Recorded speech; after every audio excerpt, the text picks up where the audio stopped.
আসসালামু আলাইকুম। সবাইকে স্বাগত জানাচ্ছি বিডি ভিউজে। আপনাদের সঙ্গে আছি আমি সুরভি দিবা।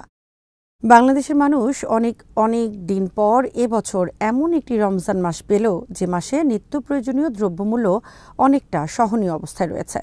সব জিনিসের দাম একই রকম কমেছে তা নয়, তবে যে পণ্যগুলো এই মাসে মানুষের বেশি প্রয়োজন হয় তার অনেকগুলোর দামই এবার কমেছে।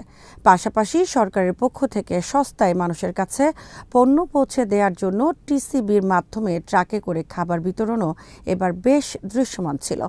সব মিলিয়ে বলা যায়, অন্তত দ্রব্যমূল্যের বিবেচনায় অনেক বছর পর বাংলাদেশের মানুষ তুলনামূলক একটি স্বস্তিদায়ক রমজান মাস পেল। আরও জানাবো এবারের প্রতিবেদনে।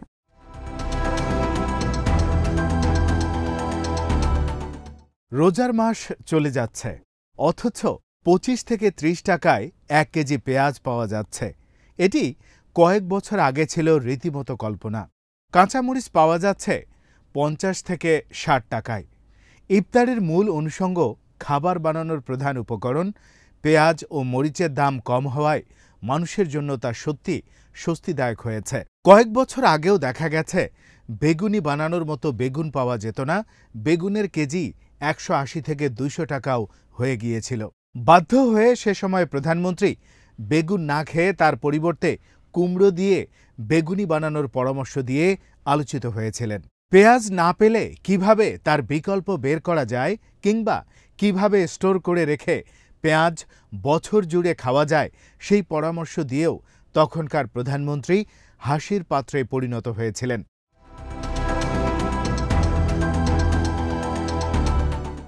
শেখ হাসিনার আমলে যখন পেঁয়াজের দাম লাগামহীনভাবে বেড়ে যায়, তখনকার সময়ের মন্তব্য এখনও মানুষের মনে আছে।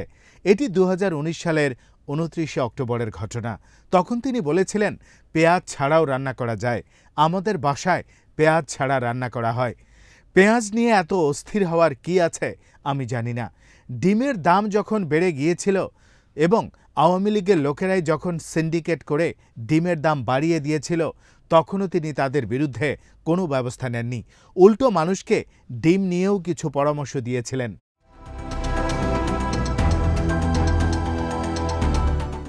সিন্ডিকেটের কারণে ডিমের ভয়াবহ দাম বৃদ্ধির কারণে তিনি বিকল্প ব্যবস্থার পরামর্শ দেন।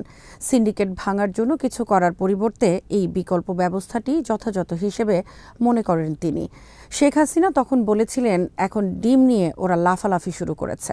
একটি পরামর্শ দেই, ডিমের দাম কমলে বেশি সেদ্ধ করে ফ্রিজে রেখে দেবেন, অনেক দিন ভালো থাকবে, সহসা নষ্ট হবে না। ওই সেদ্ধ ডিম দিয়ে পরবর্তীতে রান্না করতে পারবেন, ভর্তাও বানাতে পারবেন। কাঁচামরিচের দাম বেড়ে যাওয়ার পরিপ্রেক্ষিতে ২১শে জুন ২০২৩ তারিখে গণভবনে এক অনুষ্ঠানে শেখ হাসিনা বলেন, বর্ষা হলে কাঁচামরিচের দাম বেড়ে যায়, তাই কাঁচামরিচ উৎপাদন করে রোদে শুকিয়ে রেখে দেন, পরে পানি ছিটিয়ে দিলে এটি তাজা হয়ে যায়।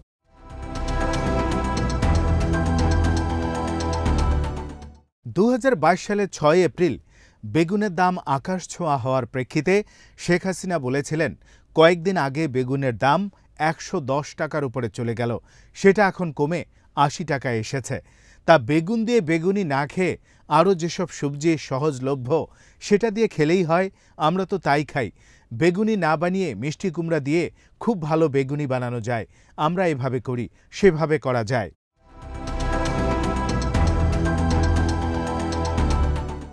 এভাবে প্রতিটি সবজি ও খাবারের দাম বৃদ্ধিতে নিজের অক্ষমতা এড়িয়ে গিয়ে এবং দাম কমানোর মতো কার্যকর ব্যবস্থা গ্রহণ না করে উল্টো তিনি আবোল তাবোল কথা বলে মানুষের সাথে পরিহাস করতেন।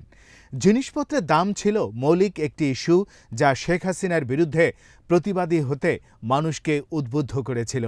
ডক্টর ইউনূসের নেতৃত্বাধীন অন্তর্বর্তী সরকারও বিষয়টি জানতেন, কিন্তু তারা দায়িত্ব নেয়ার পর নানা ধরনের অস্বস্তিকর পরিস্থিতির উদ্ভূত হওয়ায় দ্রব্যমূল্য কমিয়ে আনার কাজটিকে যেভাবে অগ্রাধিকার ভিত্তিতে করার প্রয়োজন ছিল তা তারা করতে পারেননি। তাছাড়া ১৫.৫ বছরের অপশাসনে তৈরি হওয়া সিন্ডিকেট বা বাজার কাঠামো চটজলদি ভেঙে দেওয়াও সম্ভব ছিল না। এই কারণে সরকার গঠিত হওয়ার পরও বেশ কিছুটা সময় বাজার অস্থিতিশীল ছিল।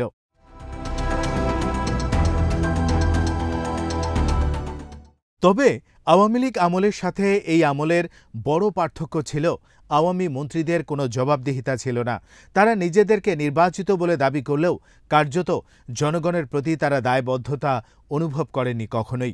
আওয়ামী আমলের প্রথম বাণিজ্যমন্ত্রী ছিলেন ফারুক খান। তিনি দ্রব্যমূল্য নিয়ন্ত্রণে ভয়ঙ্করভাবে ব্যর্থ হয়েছিলেন। ব্যর্থতার দায় না নিয়ে উল্টো তিনি মানুষকে কম খেতে পরামর্শ দিয়েছিলেন। এরপরই তার নাম ফারুক খান থেকে পাল্টে সোশ্যাল মিডিয়ায় কম খান হয়ে যায়।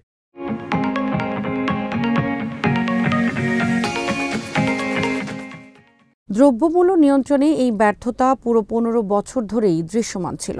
ফারুক খানকে দায়িত্ব থেকে সরিয়ে দেওয়ার পর লম্বা সময় বাণিজ্য মন্ত্রণালয়ের দায়িত্বে ছিলেন টিপু মুনশি।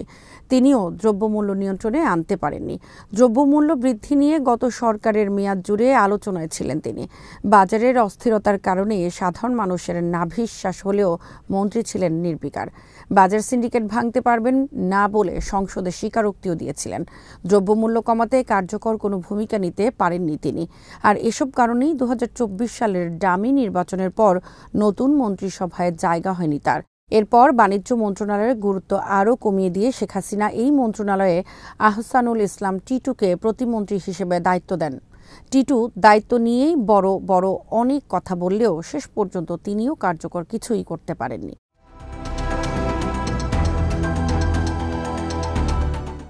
এরকম একটি পরিস্থিতিতে দায়িত্ব নিয়ে প্রথম কয়েক মাসে ইউনূস সরকারও কিছুটা হোঁচট খেলেও চিত্র অনেকটাই পাল্টে যায় ব্যবসায়ী ও আকিজ গ্রুপের অন্যতম পরিচালক শেখ বশিরকে বাণিজ্য মন্ত্রণালয়ের দায়িত্ব দেওয়ার পর।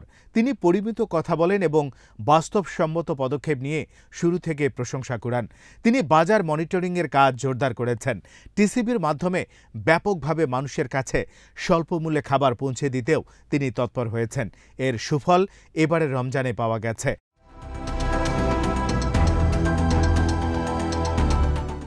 আশার জায়গা হলো বিগত কয়েক বছরে পরিকল্পিতভাবে কুরবানির পশুর চামড়ার দাম যেভাবে কমিয়ে দিয়ে এই খাতে ভারতের বাজার তৈরি করা হয়েছে, বাণিজ্য উপদেষ্টা এখন থেকেই তার রোধে পদক্ষেপ নেয়ার বার্তা দিয়েছেন।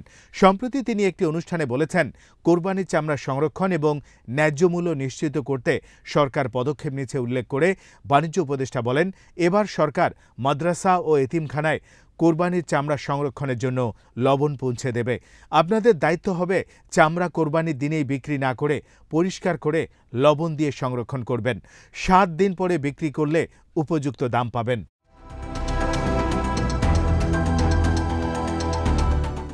চামড়াকে জাতীয় সম্পদ উল্লেখ করে তিনি বলেন, এটা আমাদের মাদ্রাসা ও এতিমখানার আয়ের বড় একটি উৎস।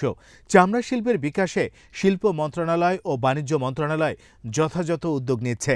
কোরবানির পরপরই ঢাকার বাইরে জেলা থেকে চামড়া ঢাকায় ঢুকলে সরবরাহ বেড়ে যায়, দামও কমে যায়। এবার যাতে এটা না হয় সেটা নিশ্চিত করা হবে বলেও যোগ করেন তিনি।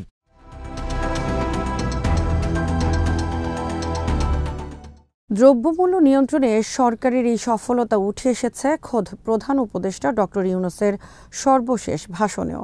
২৫ মার্চ জাতির উদ্দেশ্যে দেয়া এক ভাষণে তিনি বলেন, রমজান মাস জুড়ে দ্রব্যমূল্য নিয়ন্ত্রণে রাখতে অন্তর্বর্তীকালীন সরকার নিয়মিত প্রচেষ্টা চালিয়ে গেছে। তিনি বলেন, রমজান মাসে সরবরাহ চেইনের প্রতিবন্ধকতা কঠোরভাবে প্রতিহত করতে সব ধরনের ব্যবস্থা আমরা নিয়েছি।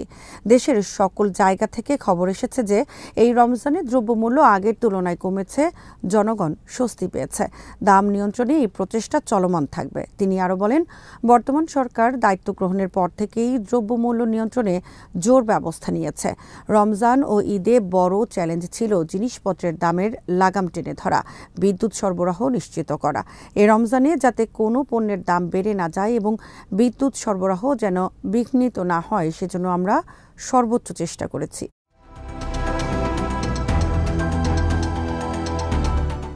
তবে বলতেই হয়, এত কিছুর পরও এবারের রোজায় লেবু চাল সহ বেশ কিছু খাদ্যপণ্যের দাম বেশি ছিল।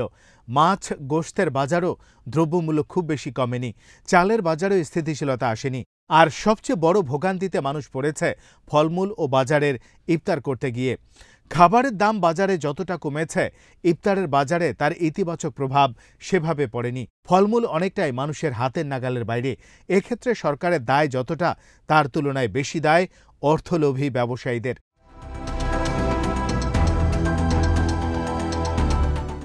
মাত্রাতিরিক্ত লাভ করা দৃষ্টিভঙ্গি ও মানসিকতা অব্যাহত থাকলে সাধারণ মানুষ দ্রব্যমূল্য কম হওয়ার ফায়দা খুব বেশি পাবে না। যে দ্রব্যগুলোর দাম কমেছে আগামী দিনগুলোতে সেগুলোর দাম কমিয়ে রাখা এবং বিভিন্ন সেক্টরের ব্যবসায়ী ও স্টেক হোল্ডারদের কথা বলে বাকি খাদ্যদ্রব্যগুলোর দাম কমিয়ে আনাই হবে অন্তর্বর্তী সরকারের জন্য সবচেয়ে বড় চ্যালেঞ্জ।